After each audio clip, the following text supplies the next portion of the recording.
Tectonics, people are interested in how this active deformation is reflected in the landscape, in the Earth's surface that we see on the ground.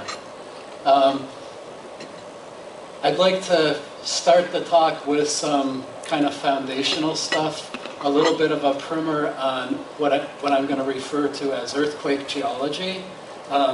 So there are other ways to study earthquakes besides using seismology like Joan does. And basically I've kind of, the work that I do is kind of everything that Joan doesn't do, I do. I'd like to give you some examples of earthquakes and of neotectonics in several places around the world. I'd like to talk to you a little bit about how we can use GPS geodesy to study earthquakes. And in fact, I'll make the point that part of the earthquake cycle we can't study using seismology. We have to use other techniques like geodesy.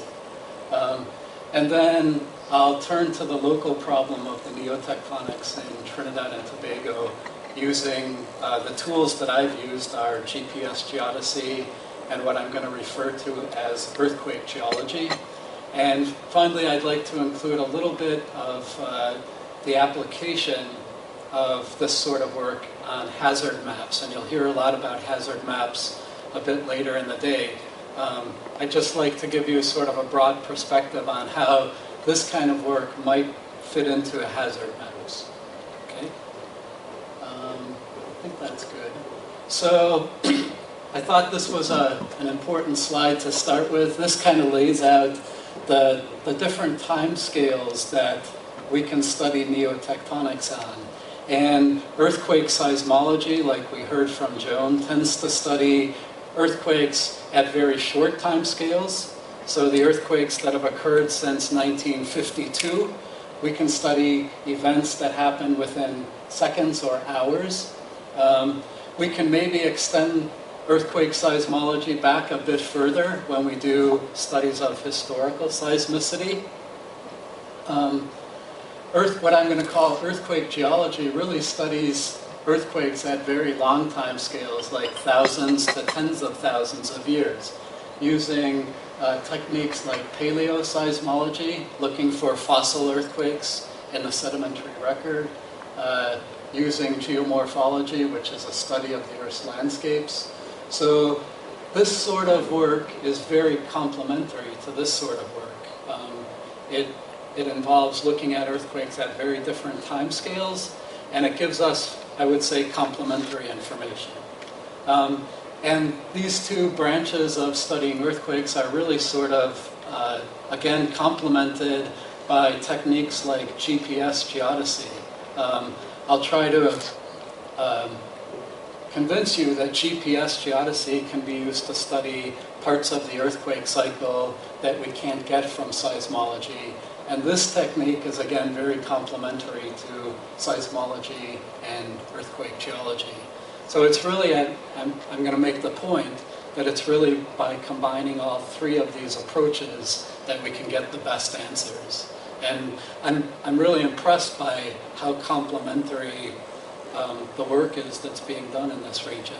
We're all doing quite different things, and those different things sort of overlap very nicely, and hopefully by continuing to work together we can start to get the right answers. Again, we can't predict earthquakes, but we can maybe do some better forecasting. Okay. So I'll start with some very basic stuff. This is a simple cartoon that shows how on any fault, the motion on the fault might vary through time according to something that we call the earthquake cycle.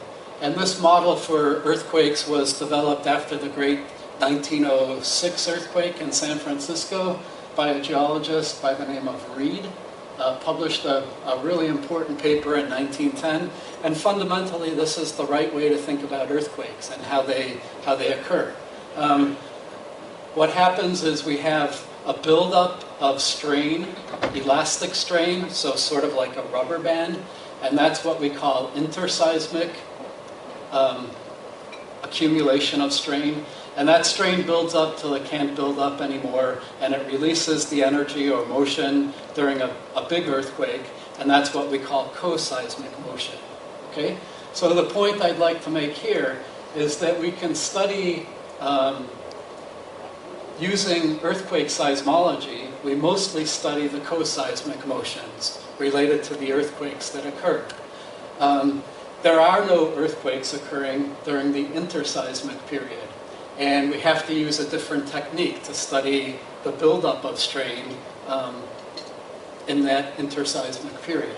This is when lock faults would be accumulating elastic strain, so sort of building up energy and building up to a co-seismic event. And generally there are no earthquakes during the interseismic period. So we can't study interseismic deformation using seismology. We have to use a different technique. The time between earthquakes in this simple cartoon is something called the recurrence interval. And I'd also like to make the time that typical recurrence intervals are on the order of thousands of years, 4,000 or 5,000 years, hundreds of years. As Joan pointed out, we've got a record of earthquakes in Trinidad and Eastern Caribbean that goes back to 1952, so roughly half a century. We've got a historic record of earthquakes that may go back a couple of hundred years. But the recurrence interval for big earthquakes on major faults can be thousands of years. How do we deal with that? Well, I'll make the point in the talk that it's using earthquake geology that allows us to go further back in time and to look at maybe previous earthquakes that have occurred on any given fault. So again, the point is that these three approaches are very complementary, and it's only by using all three of them together that we can get the right answers, I think.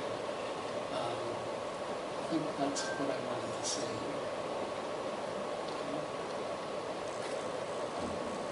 Okay, so part of the motivation for this workshop was the earthquake that occurred in Haiti, not too far away, in 2010. Not such a huge earthquake, magnitude 7, but it's not unreasonable to think of the northern edge of the Caribbean plate as being some sort of mirror image to the southern edge of the Caribbean plate. And it's not unreasonable to think that something like this could occur somewhere along the southern edge of the Caribbean plate. So kind of from a common sense point of view, it makes sense to be talking about earthquakes when we live and work in a place that looks a lot like this, sort of a mirror image of this. Okay? So just a little bit of information about that earthquake by means of background. Again, it was a magnitude 7 earthquake. It occurred on a left lateral strike slip fault. So these are sliding faults, like the famous San Andreas fault in California. And we think that we have the mirror image to these left lateral faults here in Trinidad and in northern Venezuela as right lateral sliding faults.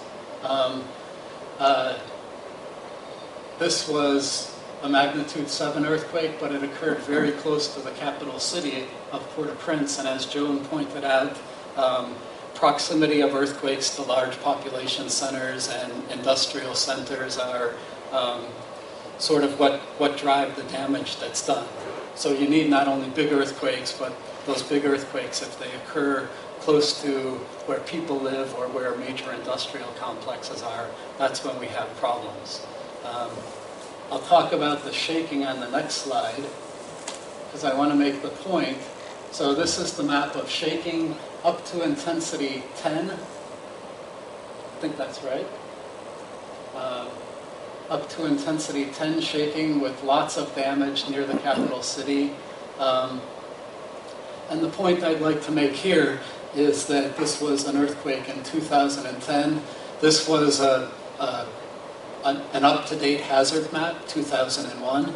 And you can see that the hazard map only predicted shaking levels of intensity 7 in and around the capital city.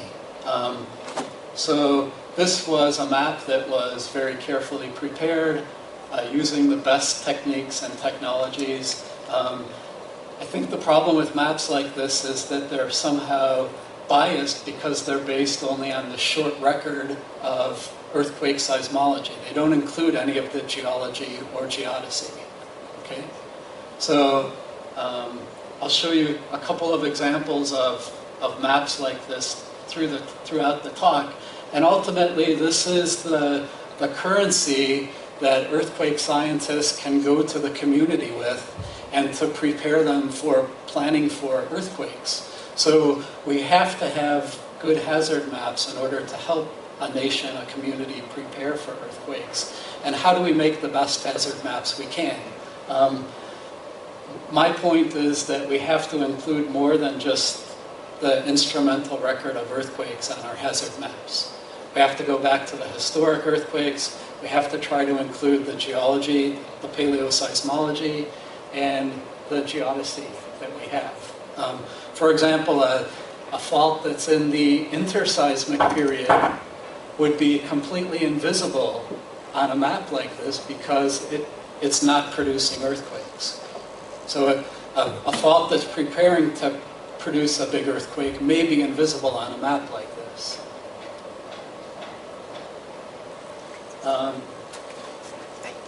So in geophysics and earthquake seismology and engineering, we tend to deal with things on relatively short time spans. We can get very precise answers because we have very quantitative techniques for dealing with those data.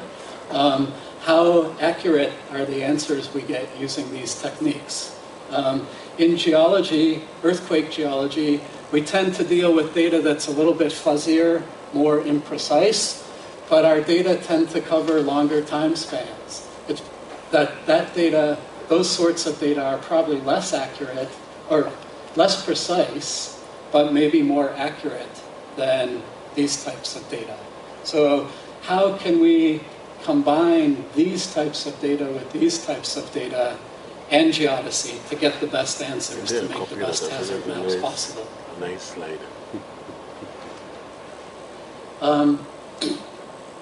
By means of background, I'd like to talk a little bit about this issue of creeping versus lock faults. This is, in general, how we think about faults. Just to let you know that North Americans can really screw things up too. We have a big